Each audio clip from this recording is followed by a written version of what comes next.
Hello hi friends, అందరు ఎలా ఉన్నారు? బాగున్నారా? మేమైతే చాలా బాగున్నాము. ఈరోజు స్పెషల్ వచ్చేసి ఉసిరికాయ పచ్చడి ఎలా తయారు చేసుకోవాలో విధానం చూసుకుందాము.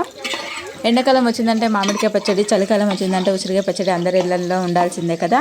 ఉసిరికాయలను ఒక బాండి పెట్టుకొని దాంట్లో 1 kg ఉసిరికాయలు తీసుకున్నాము. దాంట్లో నూనె పోసి వేయించుకోవాలి ఫ్రెండ్స్. వేయించుకున్న తర్వాత బ్రౌన్ కలర్ వస్తాయి. ఆ బ్రౌన్ కలర్ వచ్చేదాకా కొద్దిసేపు వేయించాలి. తర్వాత ఇంకో బాండి పెట్టుకొని దాంట్లో 1/4 kg ఆయిల్ పోసుకొని ఆవాలు, జీలకర్ర, మెంతులు, ఎండుమిర్చి, ఎల్లిపాయలు వేసి దాన్ని బాగా వేయించిన తర్వాత చల్లారేదాకా పక్కన పెట్టుకోవాలి. పక్కన పెట్టుకున్న తర్వాత అది చల్లారిన తర్వాతనే మనం కారం వేసుకోవాలి. 100 grams, మనం కిలో ఉసిరికాయలకి 100 grams కారం తీసుకున్నాము.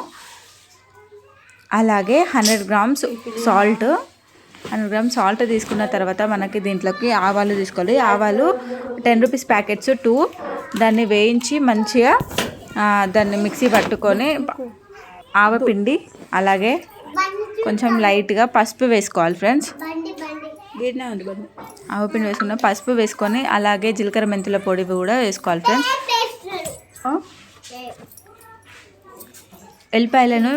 ఉట్టి ఎల్లిపాయలను మాత్రమే మిక్సీ పట్టి కచ్చపచ్చగా మిక్సీ పట్టి దాంట్లో వేయాలి. వేసిన తర్వాత మొత్తం మిక్సీ చేసిన తర్వాత ఉసిరికాయలను దాంట్లో వేసేసి మంచిగా కలుపుకోవాలి.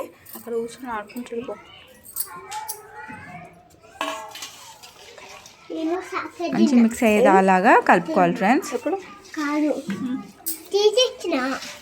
మంచి కలుపుకొని క్లీన్ చేసుకున్న జాడీలోకి మనం ఉసిరికాయ పచ్చడి వేసుకుంటే వేడి వేడి అన్నంలోకి ఉసిరికాయ పచ్చడి టేస్టీగా ఉంటుంది.